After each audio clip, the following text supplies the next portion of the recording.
Guys, আসসালামু আলাইকুম। আশা করি আপনারা সবাই ভালো আছেন। আল্লাহর রহমতে আমরাও ভালো আছি। এই তো আমার বাসার কাছে আস্তে আস্তে এরকম এগিয়ে যাইতেছে। আসলে প্রত্যেকদিনই একই বাসার ভিডিও দিতে ভালো লাগে না, সবাইকে বিরক্ত করাও ঠিক না। এই কারণে আমি কয়েকদিন পর পর বাসার ভিডিও দেই, কারণ এটা আসলে একটা মেয়ের কাছে অনেক স্বপ্নের একটা বাড়ি।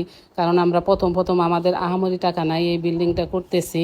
আপনারা দোয়া করবেন যাতে আমাদের বিল্ডিংটা আল্লাহর রহমতে ভালোই হয়ে যায়। এই তো আমি একটু সিঁড়ি পরিষ্কার করে দিব, তা না হলে রাজমিস্ত্রিরা একদম নোংরা করে মাটি কেদা দিয়ে ভরে দেয়। আসলে নিজেরা পরিষ্কার করে না দিলে তো ওরা কাজ করলেই বেঁচে যায়। এর জন্য নিজেদের জিনিস আসলে নিজেরাই পরিষ্কার করা ভালো। আপনারা অবশ্যই আমার এই চ্যানেলটি শেয়ার করে দিবেন আর একটি সাবস্ক্রাইব।